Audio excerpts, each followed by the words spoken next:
Welcome to DNT. We are joined by Samuel Enim, aka Pop. They know him all throughout Japan as Pop.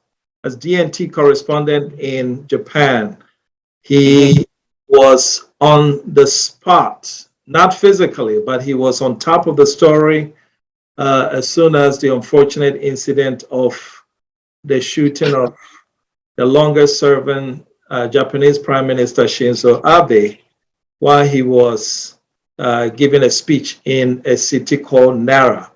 Welcome, Pop. Thank you, Jimmer. How are you this morning? Fine. Thanks for joining us. Thank you for having me. This shooting has shocked the entire world. Can you bring us up to speed as to how it occurred?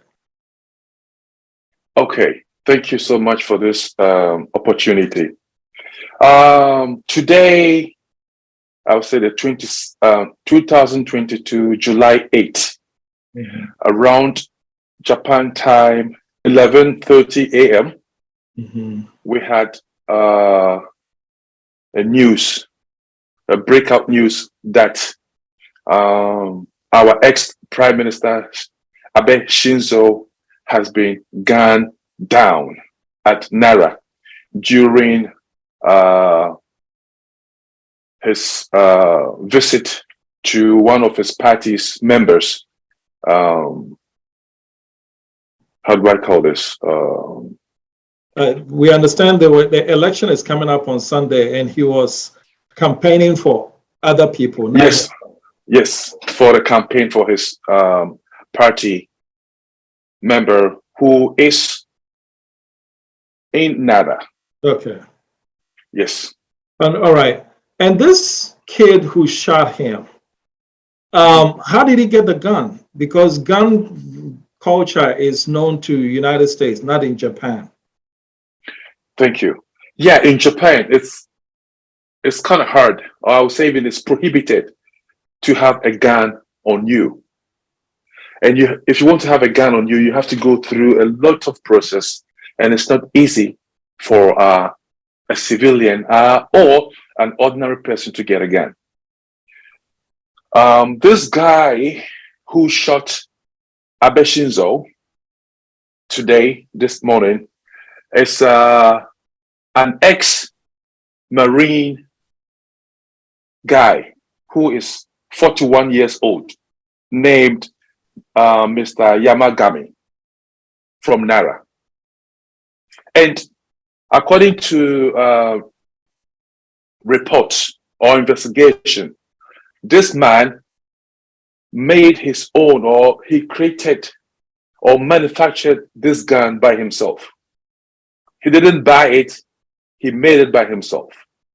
All right. And word has it, reports have it that he had been planning this for a long time, and for a reason, basically political reason. Can you tell us about that? Thank you. Yes, according to report, he planned to kill Mr. Abe more than 6 months ago, from last year. And the reason is that he hates a particular organization. And after his research, he knew that Abe Shinzo is related to that organization. So he planned to kill His Excellency, Mr. Abe Shinzo. Okay. For Shinzo, and I noticed you bring Abe Shinzo. Is that the formality in Japan where the last name comes first, or? Yes, Abe Shinzo is Abe Shinzo. The right. Okay, the rest of us call him Shinzo Abe. Okay. Now, for a world leader of that magnitude, we understand that the shooter was within 5 meters from him, given a speech. Is that not a security lapse on the part of Shinzo Abe's security detail? There was a security, or I would say SP, with Abe Shinzo. But according to the report, they had only one security man beside him. And there were other police people, but the real security or XP was only one. Okay. All right. Now, he's been Shinzo Abe, or Abe Shinzo, has been hailed internationally as a consequential leader, the longest serving, certainly in Japan. And he aligned very closely with the United States to the detriment of the relationship that he had with China. And it looks like on that note, he called it right, because when China started, Xi Jinping started coming up, he's the one who first called him. What do you think his legacy is viewed in Japan? Because I ask this because in most countries, leaders enjoy notoriety, but domestically not so much, or the reverse. What is Shinzo Abe's legacy internally and globally?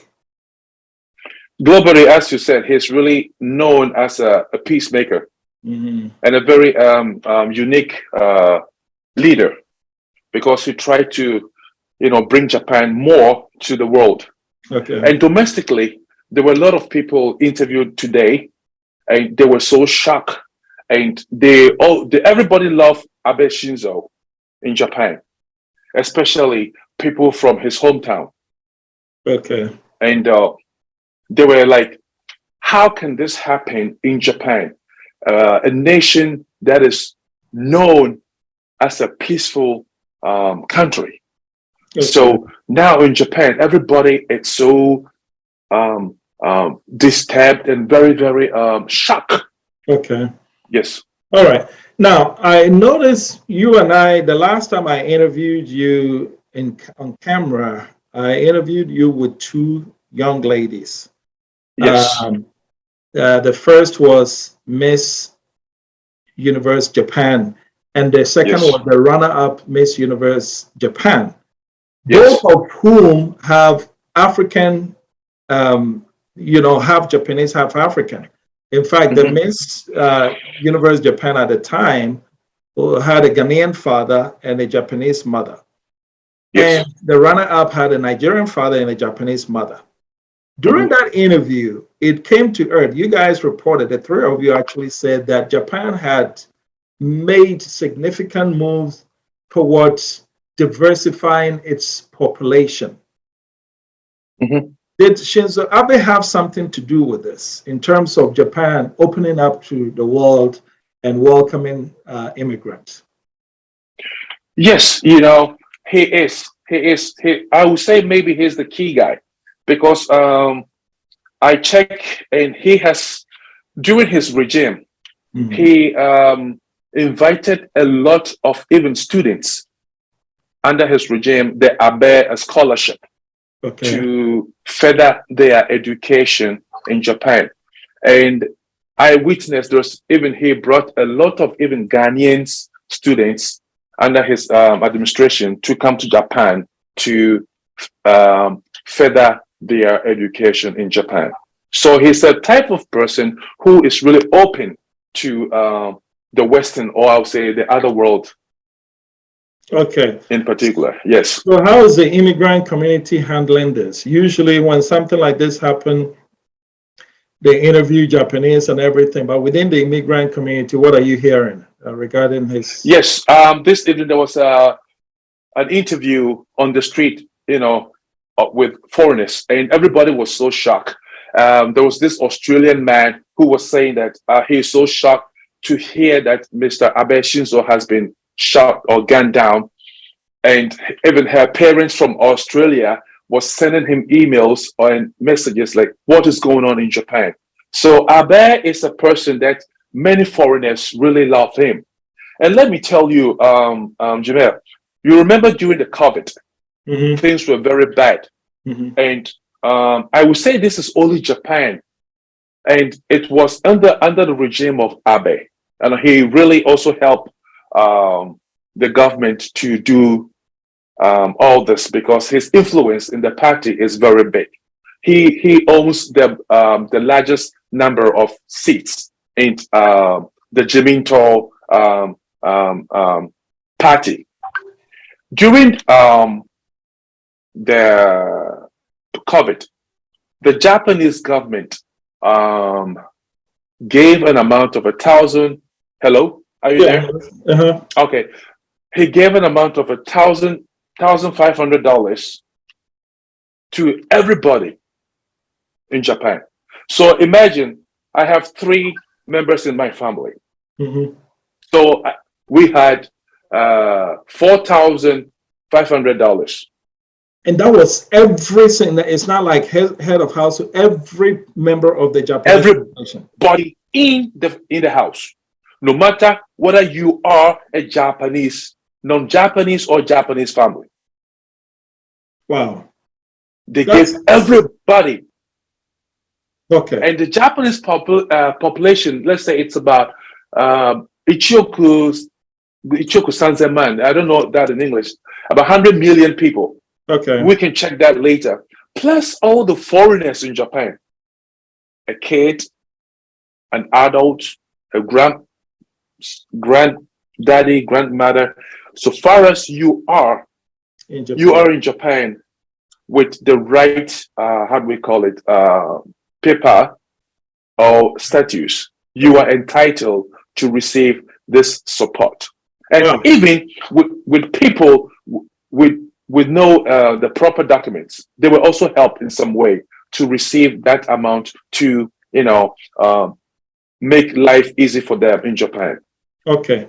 Well, finally, I want to appoint you interim representative of the Ghanaian community. I know you're not the ambassador, but as a key member of the Ghanaian community in Japan, if I were to give you the opportunity to issue a statement about a statement that captures the sentiments of the Ghanaian community in Japan as a whole, go ahead. You have the floor.